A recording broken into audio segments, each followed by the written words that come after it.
Baiklah, Assalamualaikum warahmatullahi wabarakatuh. Perkenalkan, nama saya Muhammad Hadi Gilang Prayoga. Di sini saya akan menjawab forum session ke-11 mata kuliah Industrial Feasibility Analysis. Yang pertama yaitu, poin pertama adalah aspek penilaian manfaat proyek. Dalam konteks AMDAL, manfaat proyek tidak hanya dilihat dari sisi ekonomi, tapi juga dari sisi manfaat sosial. Apakah proyek meningkatkan kesejahteraan masyarakat, kemudian manfaat lingkungan, apakah proyek ini berkontribusi pada pelestarian atau justru beresiko merusak lingkungan. Kemudian adalah manfaat jangka panjang, apakah proyek berkelanjutan dan tidak menimbulkan dampak negatif yang melebihi manfaatnya. Lalu untuk poin kedua, hambatan pembangunan ekonomi. Dalam konteks AMDAL sendiri dan pembangunan, hambatan utama itu meliputi konflik antara pertumbuhan ekonomi dan kelestarian lingkungan. Proyek yang mengajar keuntungan jangka pendek seringkali mengabaikan dampak ekologis jangka panjang. Lalu, kurangnya pemahaman dan kapasitas teknis. Banyak pelaku usaha, terutama UMKM, belum memahami pentingnya AMDAL atau tidak memiliki sumber daya untuk menyusun secara benar. Lalu, hambatannya proses perizinan yang kompleks dan lambat.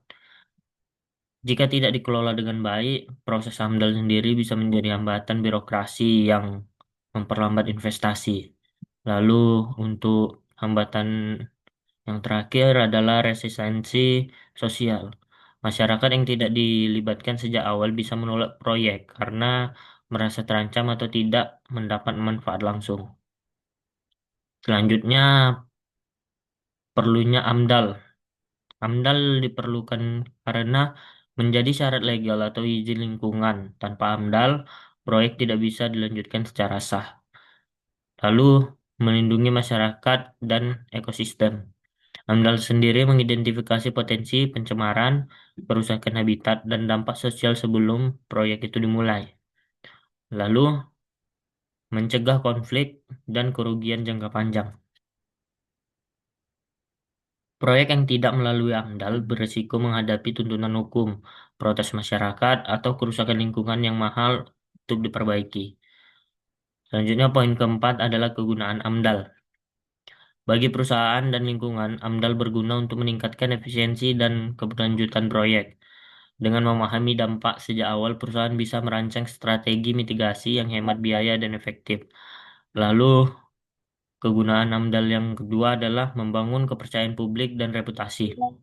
Perusahaan yang transparan dan taat lingkungan lebih dipercaya oleh konsumen dan investor.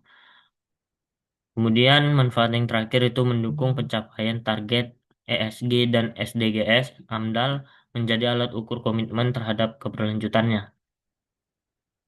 Kemudian poin yang kelima, peraturan dan perundangan. AMDAL sendiri diatur dalam Undang-Undang Nomor 32 Tahun 2009 tentang perlindungan dan pengelolaan lingkungan hidup.